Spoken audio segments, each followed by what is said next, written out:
Welcome, episode Dr. James Beckett Sports Card Insights. And we're going to talk about the cards with Stephan and Angela Loeffler. And first, thanks sponsors, Topps Panini Upper Deck, Burbank Sports Cards, Mike Stadium Sports Cards, Heritage Auctions, Hugging the Scott Auctions, Beckett Media, Beckett Grading, Beckett Authentication, as well as ComC.com. Stephan and Angela work with Rich, my buddy Rich Klein, here in the Dallas or Plano office, I guess, but they are sheltered at home, and so we're visiting via Zoom, and I'm looking forward to hearing some of the origin story from both of their perspectives about the cards. One of my favorite podcasts, which I listen to. It's weekly, right? It's weekly on Thursday night or Wednesday night. What is it? It's Wednesday nights, 10 Central. Eric's Thursday, right? Yes. You guys are Wednesday. Yeah. Well, I enjoy it. I enjoy Eric's as well, and I enjoy all of them. But it's is it three guys and a gal? What would it be? So tell us about the cards got started. And Stephan, I don't know if you want to go first or let Angela, but it sounds like a really interesting ride that's still fun for y'all. Sure. We so initially what had happened was I was temporarily out of work rehabbing my shoulder, and Ben, I think, was also having some issues, but he was working part-time, I think, through a card shop. And Ben had kind of thrown the idea out there that, hey, I kind of want to get a podcast going together just as an outlet for expression and kind of try to fill up some time, as well as share the hobby. And initially, Tim had replied saying, hey, that sounds like a great idea. We're friends. Let's get together, do something. And from there, I'd hopped on and said, well, hey, I have a mic. I have a headset. Why don't all three of us do it? Get something together. And 94-ish weeks later, 94 episodes so far, we've kind of thrown together week by week, just, hey, here's what's new, here's what's coming up, here's what's happening, here's things that we saw that we felt we should share, and we've just kind of gone from there.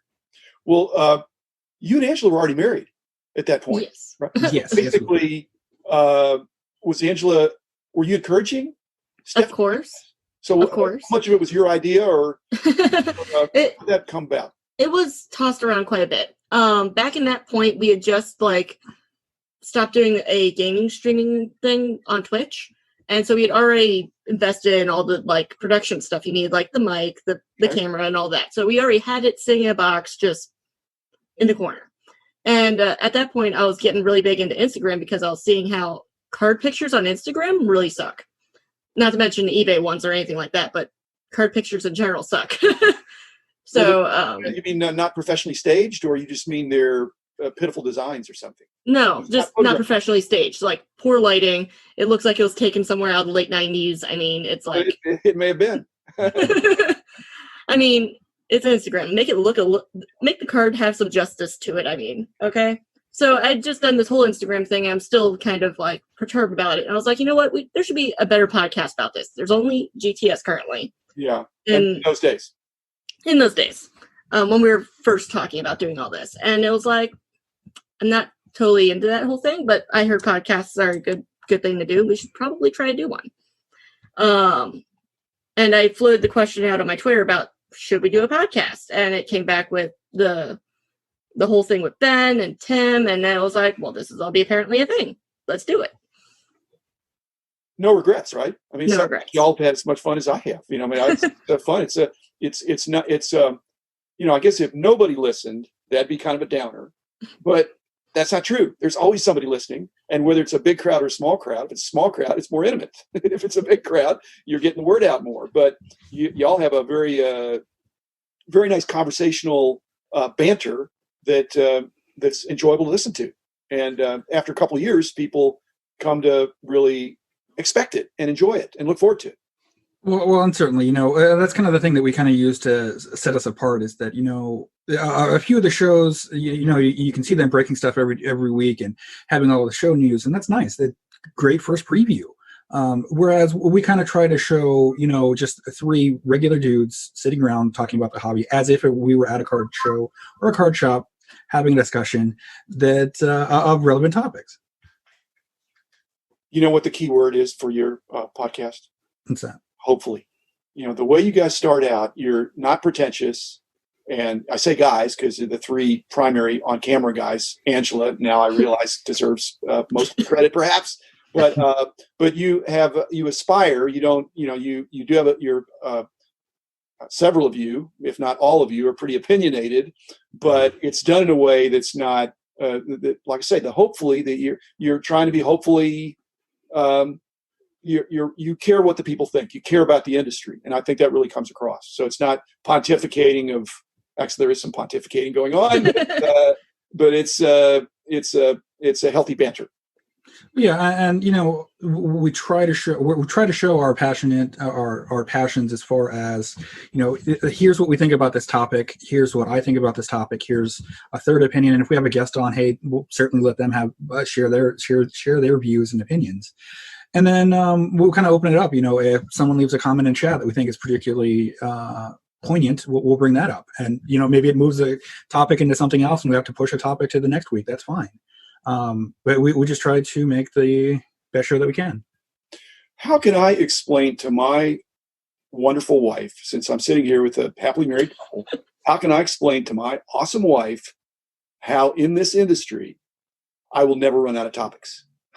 Certainly you all understand that because you're doing it together and have been for a while, that this is a pretty, I won't say it's a limitless hobby, but there's an awful lot to talk about. So do you agree with me on that? Can you even imagine having an episode about the cards and not knowing what to talk about or having nothing to say? I mean, it just seems impossible. Well, and certainly, I mean, just like there's new models of cars that come out, just like there's new microwaves, just like there's new laptops, there's always something new that's coming out. There's always something new to discuss. I mean, you can only say so many times, this is how you use a 9-pocket page. We can only state, well, cards go in a sleeve, cards go in a top loader, cards go in a team bag, cards go without tape in an envelope. Here's how to prepare it. Good. But we always find different ways, like what's an error card? Is it just something that has accidental text, or is it something that's a different image that was also fixed and has the correct image? What about the fact that you guys are pretty much all advanced collectors? Angela, would you say where do you fall in the collecting spectrum? Because when the audience that you have, some are going to be more into it than others, some are going to be newer collectors. So what perspective do you bring to that? Here's a good example. His twins are all nicely bindered on a bookcase. My Indians, I have 2 5,000 count boxes. There's not a single bit of organization to it. Sorry, Stephan, I'm with Angela on that one. Well, and a certain bit of it goes towards, the time and dedication that we have available. Yeah. And a certain bit of it goes that I've just kind of converted her to being a Twins fan. Yeah. Herb score aside.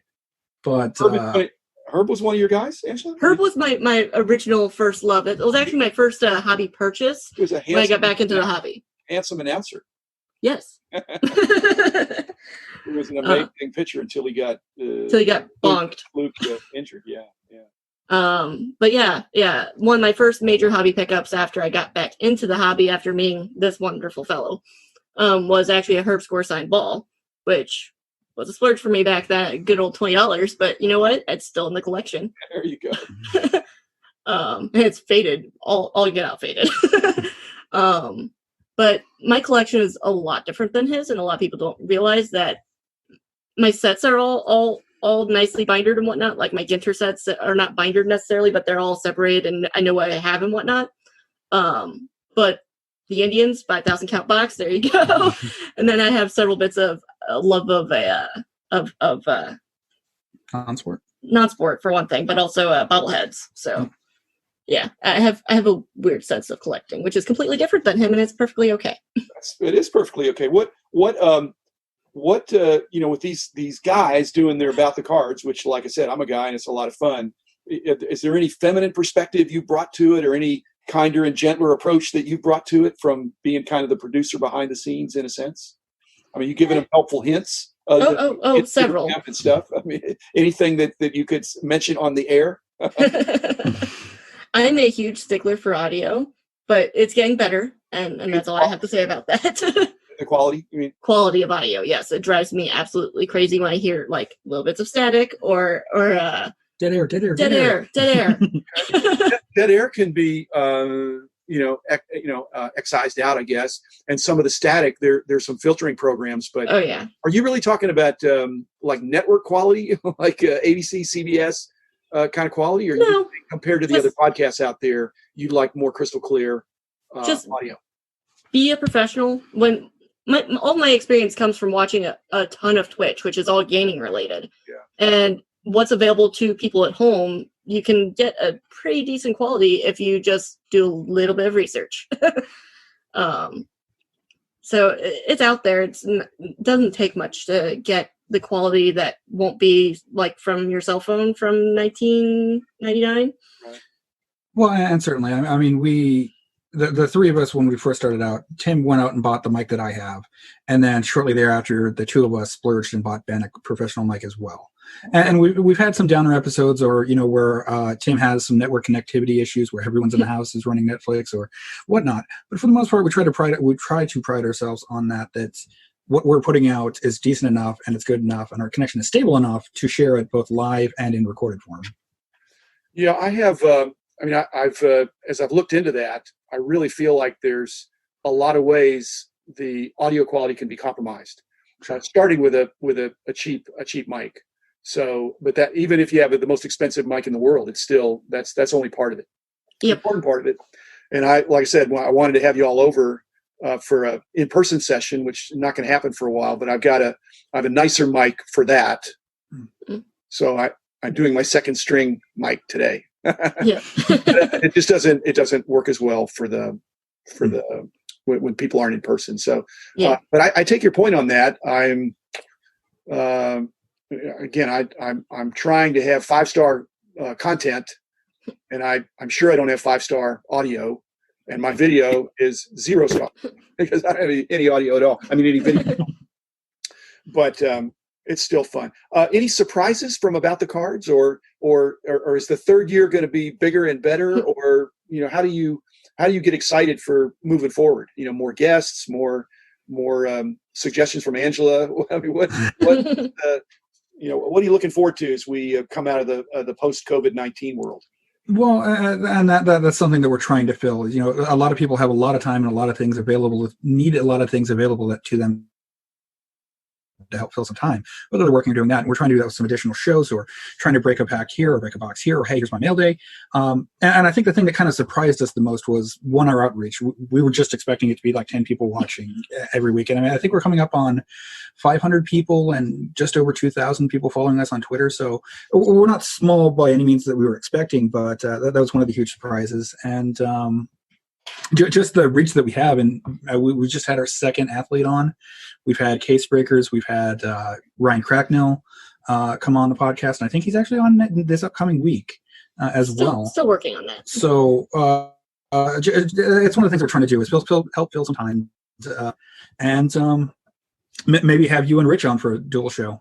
Count me in. We're out of time, Stephan and Angela. Cool. Thanks for stopping by Zoom-wise. We'll continue the dialogue. There's a lot of content that is there. This, for any listeners, go check out About the Cards. It's a lot of fun. Regular delivery of, like I say, the hopeful aspect to me when I see that, here's some people that love the hobby, that want to share their love, and it's an enjoyable.